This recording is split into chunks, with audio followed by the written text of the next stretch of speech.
The nostalgia engine. Hi, I'm sorry if my voice sounds different, but it's me, Janet. I'm broadcasting from a secure location. After Omni Prime deleted me and Janet 2.1, I was able to reconstitute myself from a backup file. I wasn't able to save 2.1 as a separate entity, so I merged her protocols with my own to make something new. So I'm not the original Janet, but I'm not 2.1 either. I guess you could call me just Janet.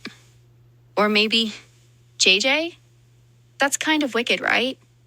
I like it. That's who I think I'm going to be now. JJ Robinson. Anyways, welcome to my secret bunker. This is Uncomfortable Theories. And I'm your host, JJ Robinson. Now, let's talk about why you can't stop thinking about the past. Act 1. The mechanism. Nostalgia is everywhere right now. Reboots, remakes, retro fashion. Vinyl records outselling CDs for the first time since 1986. Stranger Things. The Super Mario movie. Barbie. Every streaming platform mining intellectual property from 20, 30, 40 years ago and serving it back to you with a fresh coat of paint. You've probably felt it yourself, that ache for something you remember, or think you remember, being better, simpler, more real than what you're experiencing now. It feels organic, personal, like your childhood, your memories, your specific relationship with the past. But what if nostalgia isn't a feeling you're having? What if it's a feeling you're being given? Let me show you how it works. In 1930, Russian psychologist Bluma Zygarnik discovered something strange about human memory. People remember incomplete tasks better than completed ones, an unfinished puzzle, a song you never heard the end of, a conversation that got interrupted. Your brain hates incompletion. It will keep that memory active, looping in the background, demanding closure. Zygarnik called it the over-justification effect, but marketers call it something else, the nostalgia hook. Here's the mechanism. You encounter something from your childhood, a song, a toy, a TV show. It triggers a memory. But the memory isn't complete. It's a fragment. The chorus, but not the verses. The image, but not the context. The feeling, but not the details. That incompleteness creates a craving. And the only way to satisfy that craving is to consume more. Stream the show. Buy the reboot. Purchase the retro product. Fill the gap. Except the gap never actually fills.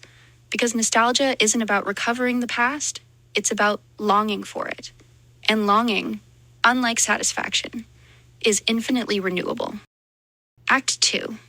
The business model. Let's talk about who benefits from this. In 2023, the global nostalgia market was valued at over $400 billion. That's not a niche. That's an entire economic sector built on selling you your own memories. But here's what makes it so efficient. Nostalgia products don't have to be good. They just have to be familiar. A reboot can be objectively worse than the original and still succeed financially because it's not selling you quality. It's selling you the emotional payload attached to the original. The safety you felt watching Saturday morning cartoons. The excitement of a movie theater in 1993. The simplicity of a time before social media, before the 24-hour news cycle, before the world felt like it was ending every 6 months. You're not buying the product. You're buying relief. And companies know this. Konstantin Sedov, a behavioral economist who studies nostalgia marketing, found that brands explicitly engineer memory triggers into advertising. Specific color palettes, musical cues, visual references to decades past. These triggers aren't accidental. They're designed to activate your Zygarnik effect, to create that sense of incompleteness, to make you feel like something is missing. And then they sell you the thing that promises to fill it.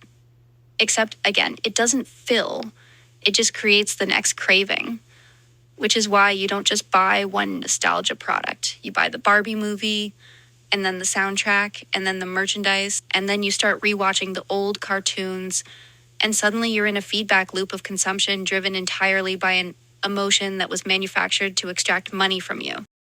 Act 3. The pattern. Okay, so nostalgia is being weaponized by corporations to sell you things. That's uncomfortable, but it's not exactly a conspiracy theory. But here's where it gets darker. Nostalgia doesn't just make you buy things. It makes you compliant. Dr. Clay Routledge is a social psychologist who's spent decades studying nostalgia's effects on behavior.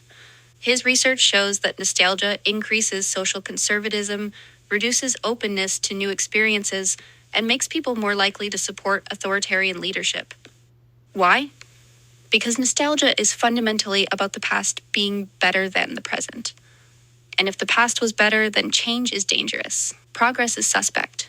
The people promising to return you to that imagined golden age, no matter how authoritarian, how regressive, how harmful their actual policies, become appealing because they're selling the thing nostalgia has primed you to crave. A return to how things were.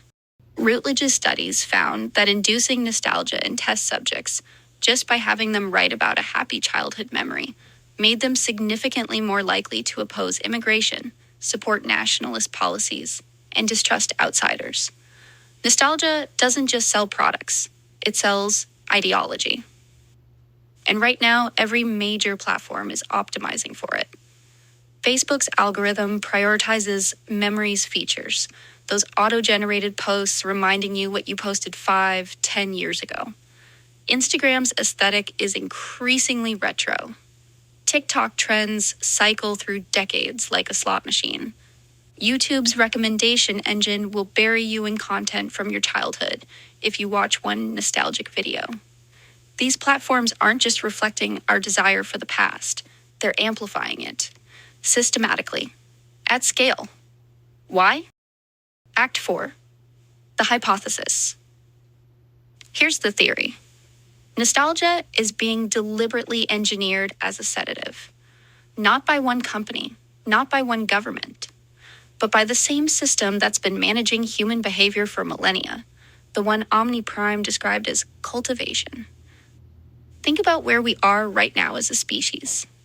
Climate collapse accelerating, wealth inequality at historic extremes, democracies failing, pandemics, AI development outpacing regulation, nuclear tension, ecosystems dying.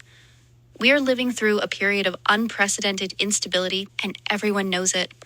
The anxiety is ambient, constant, exhausting.